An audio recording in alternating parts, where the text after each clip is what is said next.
Very, very interesting what's going on. Justin Trudeau's in Calgary. There are big whole meetings and things like that going on. There's a mayor's conference going on. Cam Guthrie's out there right now. I think he was in Edmonton with Mayor Sochi yesterday. And so very, very interesting stuff going on. And what timing for the whole Calgary water main break, right? So do you think things will get back to normal? They're saying if we get back to normal. Why if? Why is it taking so long? 36 hours is a long time to go without water. Secret courts in Canada, we're going to start there. Yep, treason. But is it distracting us from something else? We'll look at that very, very quickly as well. There's lots to get to. Let's get to it first. Chris says, although the Supreme Court of Canada, that's SEC, acknowledges that the case had no formal case number, was left off the trial court's docket and hearing roll, and led to a decision whose existence and content was not public, it lambasted the appeal court for calling it a secret trial. National Post is reporting Supreme Court says case conducted away from public eye was not a secret trial. It just, we didn't tell anybody about it. And if you talk about it, you'll go to jail. So secret justice in Canada, is that justice? Is doing it that way justice, right? I don't know. Is being able to pay somebody $2 million to not bring up uncomfortable information about the Prime Minister justice? I don't know. I don't think so. Here is Made in Canada, and they're making the point that is this big treason thing distracting us from something else? And they've got a good point, so I want to point this out. We are going to look at the treason stuff because currently it's the biggest story in Canada. But is this distracting us from something? It seems like a shiny object that we've known about for a while and hasn't had any kind of movement for years despite multiple investigations. Could we be being distracted? This ongoing treason that was already exposed by CSIS on tape multiple times the last few years gets pulled out to distract. Liberal Party dropped 4 immigration bombs Pierre's not allowed to oppose or comment on. Voters started demanding he respond. Cue the treason distraction. So very interesting. Very interesting. I don't even know what 4 immigration bombs have been dropped. So if you're privy or if you know of some changes that I've missed, because honestly, stories slip through the cracks. I'm busy. I do my best to put together an interesting hour-long show, but I don't think it can be like, I don't think it can always get everything, right? I do my best though. So if you've seen some immigration things that I've missed and have been snuck through, please do send it my way. Kevin Vung is talking about all of this treason stuff to get swept away in the distraction. And he says, in our oath of allegiance, MPs swear to conduct ourselves in the best interests of Canada, our institutions, and our democracy. It's time to name the names of the parliamentarians who broke their oaths. So this is the oath or solemn affirmation of allegiance. And it says a member is making a pledge to conduct him or herself in the best interests of the country. So I don't know. I have a feeling people who are committing treason say, well, the best interest of Canada is in the best interest of me, and this money is in the best interest of me, so ergo, this is in the best interest of Canada. I mean, it doesn't hold water. I don't think it's valid, but there are people who can delude themselves into thinking that what they're doing isn't terribly, terribly incorrect, right? And honestly, somebody else, and I was reading this morning, they said if a police officer is accused of committing a crime, they are put on paid leave. They can't continue to be a police officer because there's a cloud over them of allegations. There's no mechanism like that, it seems, in our government. We have accusations of treason, and there isn't any kind of way to remove these people from passing laws. Do they work for us? It doesn't seem like they do. It seems like there's credible evidence that there are people who are conflicted in our government at this point in time. They can't continue to represent us because they don't represent us. And so, but they are continuing to make laws. They are continuing to pass things. The legislature isn't scheduled to go on break for the summer for a couple of weeks yet. So it's not a good situation. Why don't we have that kind of protection for something as important as our lawmakers, right? Larry Brock says a Liberal minister would rather conceal the names of the MPs who have been helping foreign powers infiltrate our country than show transparency. Our democracy is at stake. Enough with the cover-ups. Release the names. LeBlanc says it would be irresponsible to release the names of MPs who aided foreign meddling. I don't think so. Globe Politics says Canada can't allow allegations of collusion with foreign powers to hang over Ottawa, former CSIS director says. Yeah, so here's a little interview with the former CSIS director. We'll watch this for a minute or two. At fault. All previous governments were also ignoring what we were saying. So, Michelle, as you said, you've been raising these flags of interference for years. Why do you think it has taken so long for all of this to come out publicly?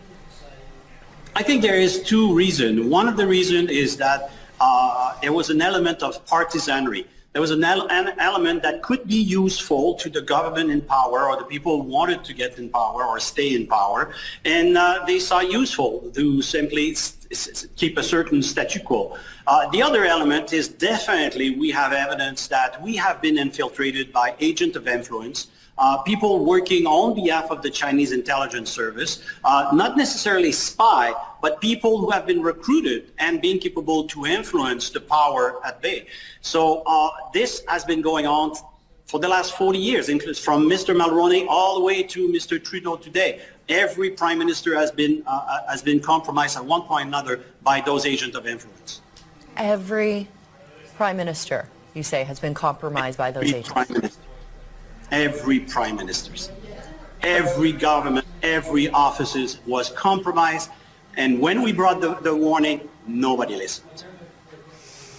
That is quite the assertion to make, sir. How much do you think, considering that, is this a security risk for Canadians? It is a phenomenal security risk because basically you can ask yourself the question, who's really running the country? Is it a foreign entity or is it our government? And this is the problem that we are currently facing, is that we have been neglecting. And at the end of the day, we might need an independent body to investigate properly what is going on currently. Not a question of finding the culprit in the past, but definitely trying to take the measures today in order to protect ourselves for the futures. No, we should find the culprit in the past. We should look in the past and say, these are the people who did this. Let's get them and put them in jail and prosecute them. We need perp walks. We'll talk about that in a second. Here's Chrystia Freeland, and True North says Deputy Prime Minister Freeland gets into a heated exchange with reporters and repeatedly refuses to answer if the Trudeau government will go to the polls without releasing the names of the MPs suspected of aiding foreign states. How do you re-elect anybody if there's this cloud over it and they won't tell you who it was? Because they're not going to tell us who it was. Here's Chrystia Freeland getting very sniffy with the reporter, and they get upset. She gets upset. It's a heated exchange. Here we go. And made public from the report on foreign interference. And the question is your government prepared to send voters to the polls without knowing if the person that they're voting for is colluding with a foreign power? Okay. Thank you for the question. And let me start by saying our government takes foreign interference in Canada, in Canadian democracy, very seriously. We have put in place more tools to fight foreign interference than any previous government. Our colleague, the Minister of Public Safety, testified extensively on this issue to the House of Commons Committee yesterday. One of the things he said, which I'd like to reinforce, is that law enforcement bodies of jurisdiction are seized of the issue. A quick answer to that question? Please don't put words in my mouth. Let me be clear. We take foreign interference in Canadian democracy very seriously. She just said that. As I think do all Canadians. I think we all know how precious our democracy is, how lucky we are to live in a democracy, and that this is a time in the world when democracy is under threat. That's why our government has put in place enhanced tools to fight foreign interference in Canada. That's important, and we've done that. Our colleague, the Minister of Public Safety, testified at length before the House of Commons Committee yesterday about this issue. Among other things, he said that the appropriate law enforcement bodies are seized of the issue, and I have nothing to add today beyond that. Whew. That nothing to add today beyond that really makes you know that it was heated, right? It wasn't a fiery exchange. It was a heated exchange. She sounded like she just repeated herself the second time, saying, we really take this seriously, but they didn't answer the question. Are you really going to let voters go to the polls without knowing who is accused of being a Chinese traitor or a traitor just generally to foreign countries, whoever that may be, China?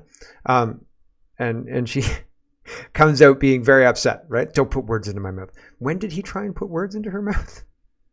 Weird. Very, very strange stuff. Lee is responding to this John Ivison piece in the National Post. Ivison says MPs suspected of foreign influence deserve justice, but not frontier justice. Frontier justice? After freezing bank accounts, Lee Humphrey says, after freezing bank accounts, lying to GoFundMe, and illegally using the Executive or the Emergency Act against peaceful protesters, suddenly when treason is the allegation, it's time for the rule of law and justice to prevail. What a pathetic take by Ivison. If a police officer is, this is the one. If a police officer is alleged to have committed a crime, they're suspended with pay, investigated, and if appropriate, prosecuted. They are named publicly the minute the allegations are made. In this case, there will never be trials. Justice will look like losing your job, your honor, and likely your future ability to make a comfortable living. These MPs, senior staff, journalists, media outlets, all should be named along with any foreign agents, as many of the allegations as possible must be publicly disclosed. We aren't talking about getting your sister-in-law a sweet gig or getting your best friend appointed to some obscure committee. We're talking about treason against Canada by people currently being paid by the taxpayers of Canada. And he says WTFU, and I don't know what the WTF, I know what that means. WTFU, I don't know what that means. So, sorry. David says 11 Liberal MPs having to suddenly resign over treason would mean Trudeau loses his majority. Just FYI, 156 Liberals and 24 NDP equal 180. Take away 11 MPs, that's 169, baby. Right? So no majority and no ability to push through unpopular things. So that's why this isn't going to get fixed. And who knows if we're going to get an election. But that's very insightful, Annie. Ben says perp walks are needed. Set partisanship aside, at the least, put each of them on leave until we get a true independent review. Toronto Star, honestly, says Canadian politicians who commit treason should go to jail. Okay, I agree, the Toronto Star. What happened to you guys? Prosecutions have to be the real democratic response to foreign interference crimes. Yeah, like if you commit treason, you can't then say, well, hold on. If you guys knew what I did, you'd be real mad. So let's not talk about that in public. We'll just keep it in camera, right? So everybody who is judging me has also sold the country to China. Oh gosh. Son of a Bench says, was it just me that noticed a few key Liberal MPs not present in the House of Commons today, especially considering they were discussing foreign interference? Regardless as to why they were absent, they were. There were Greg Fergus, Justin Trudeau, Mark Gerritsen, and Stephen Guilbeault. Justin Trudeau was in Calgary for the Mayor's Conference. Brian Lilly says, the Conservatives, Bloc, and NDP have all called for the names to be released. The Sun, the National Post, the Globe and Mail, and Toronto Star have all called for the names to be released. Voters deserve to know before voting. Know who doesn't think so? The Liberals. So, right, that's true. And they don't want to talk about it. And they'll call you all sorts of names if you do talk about it, right? Suddenly it's racist to want to know who's working for China instead of Canada in our government. Tracy is talking, Marcy Ian's trying to pivot, and the abortion pivot didn't work. And I don't know why they think killing babies is going to make people vote for them, but whatever. Marcy Ian now is pivoting to gun crime, and she says it's now illegal for anyone in your community to buy, sell, transfer, or import a handgun. We don't listen to the gun lobby. We listen to survivors in communities who've experienced gun violence and want these weapons off our streets. If I wanted a gun, I would probably just go buy an illegal gun in Toronto. I probably wouldn't do all of the things that, I might go get my RPAL. I tried to get my RPAL. It was COVID time-ish. It was in 2022. I think I started the process and I put my name in and I never got a call back. And so I tried other schools. I was thinking I should get this. I would probably get my RPAL, but I don't know that I'd buy a gun legally per se. because it's such a pain in the ass, and these people are virtue signaling about it to the degree where it's almost a parody of a policy. Like it my goodness, I just want to flout it because they push it as something that is positive, and I think that everything they push is fundamentally a net negative.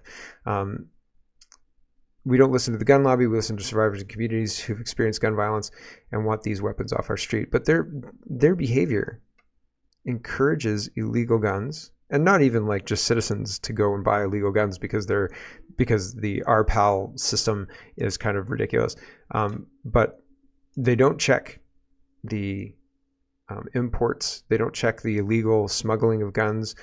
The number of guns available in Toronto is quite high. If you wanted to go buy a gun, I'm sure you could, right? I wonder how difficult it would be. Like it might be worth an investigative piece to go and try and find and buy a gun in Toronto. How difficult is that? You know, like at the beginning of Jeremy Clarkson's farm, he says, like, listen, I've never farmed before, so we're going to give it a go. And, you know, you guys get to watch. So like, I've never bought a gun before, right? Like the police might have a problem, but I wouldn't intend to use it. It would just be for journalistic. This is a purchase for journalistic purposes, officer. Oh, ridiculous. That would be a problem, but working with China is not a problem, right? Gosh. Okay, let's move on. Let's talk about the water main in Calgary, because that's weird. Peter Menzies says, it's been 36 hours. 36 hours. And the incompetent darlings running Canada's fourth largest city still haven't found the source of a broken water main, let alone fixed it. Once that's done, there needs to be a lot of resignations, a lot of them. The mayor of Calgary, Gondik, says, everyone, we're facing a water shortage. Please take a minute to read about what's happening and how you can reduce your water use. Does anybody have a picture of this water main break? They're looking for the water main break. It's so big that they can't fix it within 36 hours and they haven't identified it yet. They don't know where it is. Is that what's going on? I've heard it's so big that it can't be fixed in a day. And also they're still looking for the full extent of the break. And so like, that seems crazy. That seems incompetent, right? Like this is a water main, right? Like it's fundamentally a big pipe. Do you know any plumbers? Like this is not rocket science. Maybe you've got to dig. Okay. How big is the hole that you have to dig? Where is this hole? Does anybody have pictures of this? Send it my way if you've got pictures. Justin Trudeau took off from Ottawa yesterday, 20 hours ago, and he landed in Calgary, right? Brian Passafume says, and I said he's going to fix the water main just like he fixed Phoenix Pay. LOL. Ha. Here's what's going on in Calgary right now and it may be Calgary, maybe Edmonton. Sean Fraser is talking about, we're asking cities to make it easier to build homes, so it's a housing conference. So I guess Justin Trudeau is making an appearance. Tracy says the peasants are being told not to shower or water their plants, yet all these big delegates are here for a conference in Calgary for 4 days, and Trudeau's plane just landed here. So that's weird, right? Weird timing. But again, we were told multiple times that terrorist cells were targeting infrastructure and things that would cost money and be inconvenient, et cetera, for their terrorist attacks. That the targets were supposed to be infrastructure, like transport, water, right? All that kind of stuff. And now this has happened, and I haven't heard like why. How does a water main fail so catastrophically without any prior kind of indication? How? Who wasn't doing their job? Whose job is it? Right? Kirk says, what does the inept councillor Courtney Penner mean by if we want to go back to regular water usage post-fix?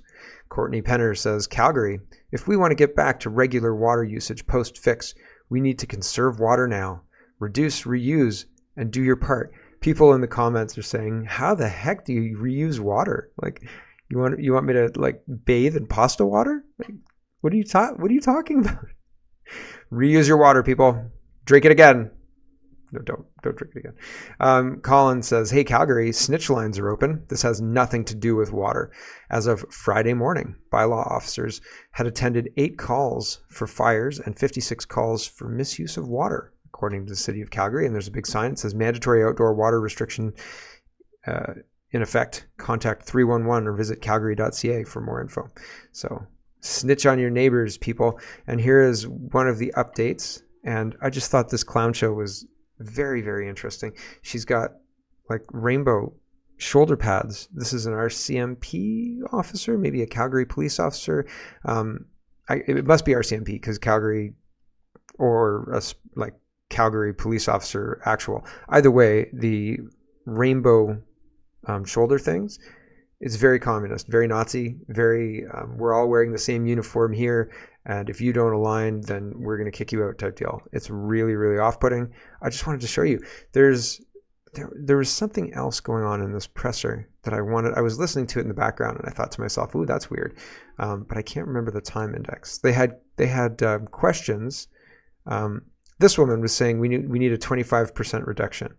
We want people to reduce their water usage by 25%. Let's see. We'll just listen to.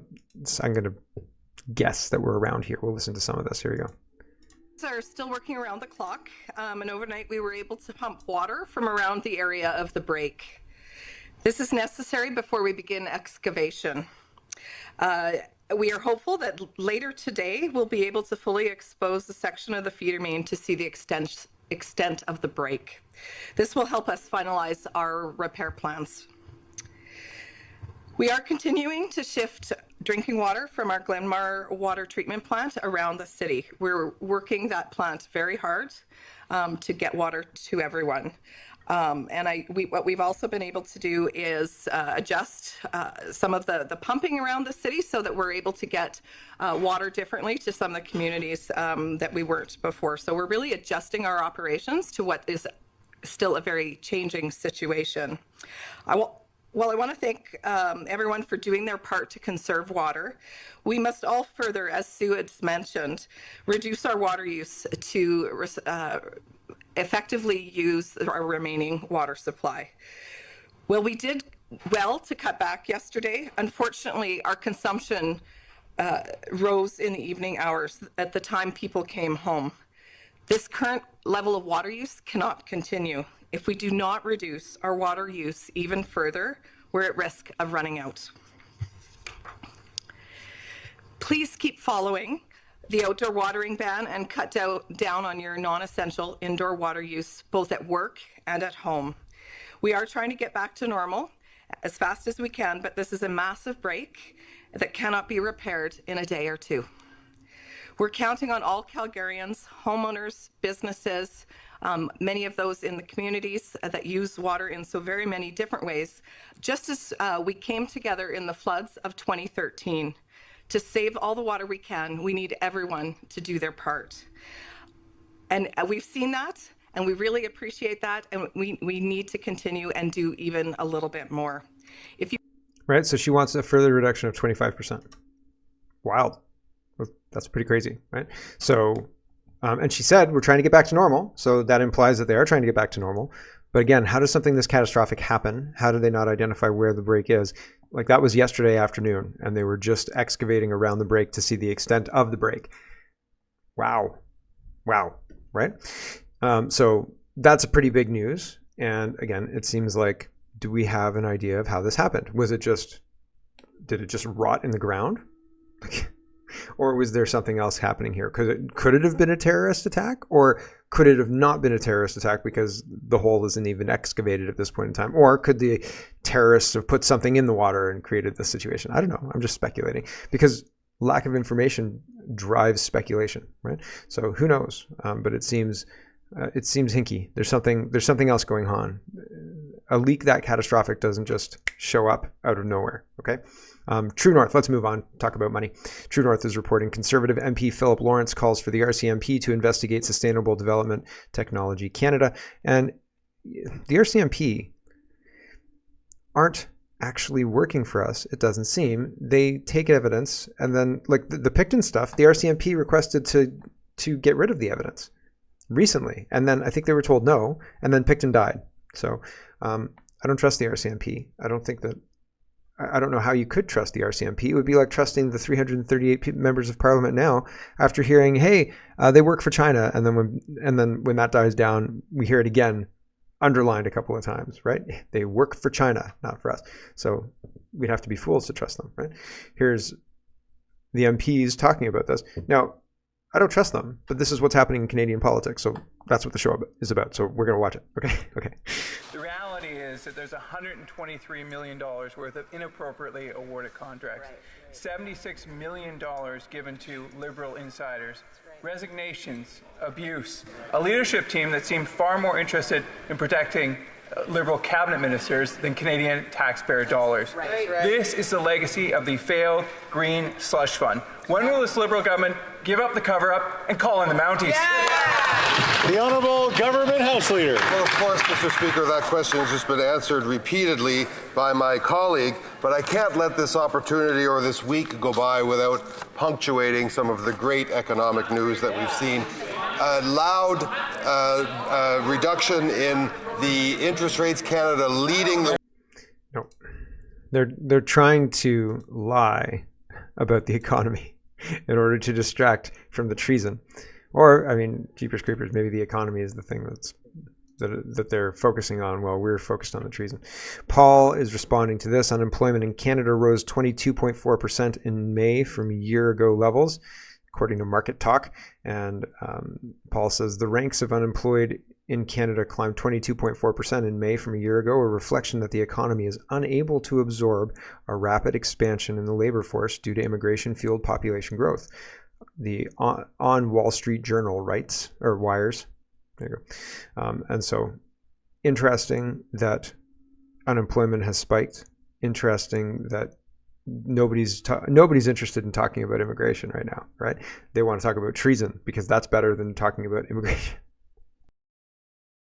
Hello everyone, thanks very much for watching. This is just a short version of a longer show. If you'd like to get the whole show, you can go over to CanadaPoly.com and sign up for a subscription. Just look in the drop-down tab for Shop and Donate and look for subscriptions, and you'll get immediate access to the full show. Love to see you. Thanks for watching, everybody. Have a wonderful, wonderful